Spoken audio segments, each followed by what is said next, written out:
Halo semua, hari ini kita akan membahas tentang sesuatu yang mungkin sudah tidak asing lagi bagi sebagian kita, yaitu Cidobo. Cidomo merupakan alat transportasi tradisional di mana kereta ditarik oleh kuda. Dan bahkan kita sering jumpai di daerah perkotaan, pedesaan, dan daerah wisata, terutama di Pulau Lombok. Meskipun terlihat sederhana, Cidomo ini sebenarnya melibatkan prinsip-prinsip fisika yang sangat menarik untuk dipelajari. Salah satunya yaitu konsep fisika pada hukum Newton. Lalu, kenapa kita harus mempelajari hukum Newton menggunakan Cidomo? Karena Cidomo memberikan contoh nyata bagaimana gaya-gaya fisika bekerja dalam kehidupan sehari-hari.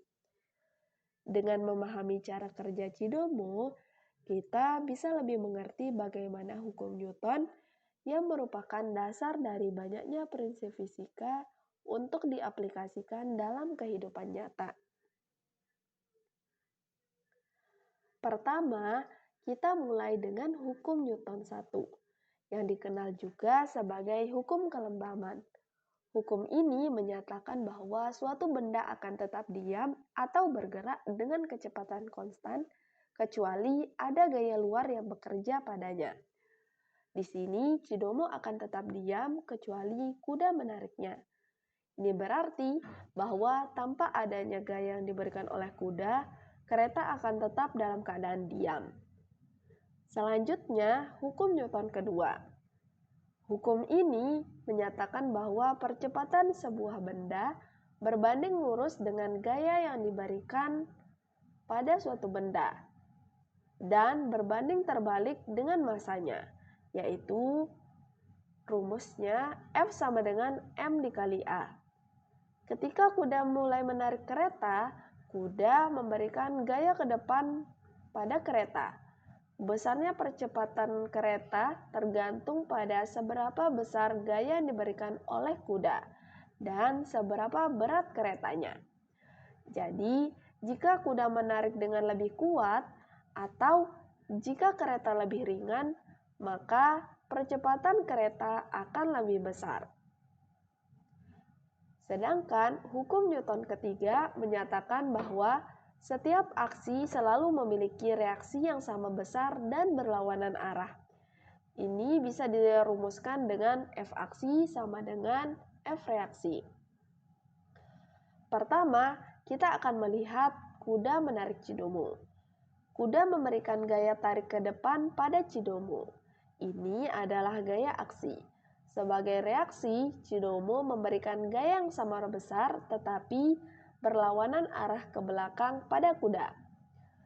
Sehingga ketika kuda menarik Cidomo ke depan, maka Cidomo menarik kuda ke belakang dengan gaya yang sama besar atau reaksi. Selanjutnya, kita melihat interaksi antara roda Cidomo dan jalan.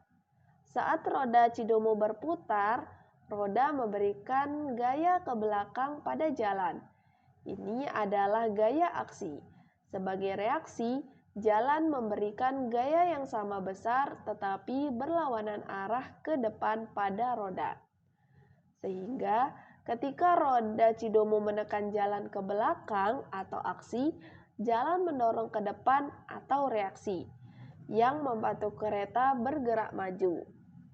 Terakhir, kita bisa melihat interaksi antara penumpang dan lantai Cidomo. Penumpang menekan lantai Cidomo ke bawah dengan berat tubuhnya. Ini adalah gaya aksi. Sebagai reaksi, lantai Cidomo menekan penumpang ke atas dengan gaya yang sama besar. Jadi, ketika penumpang menekan lantai Cidomo ke arah bawah atau aksi, maka lantai Cidomo menekan penumpang ke atas atau reaksi. Semua gaya aksi dan reaksi ini bekerja bersama-sama untuk membuat sistem Cidomo berfungsi. Hukum Newton ketiga ini dapat membantu kita untuk memahami bagaimana gaya-gaya saling berinteraksi, menjaga keseimbangan, dan memungkinkan gerakan. Dengan memahami prinsip ini, kita bisa lebih menghargai bagaimana fisika bekerja dalam kehidupan sehari-hari, bahkan dalam sesuatu yang tampak sederhana seperti pada Cidomo.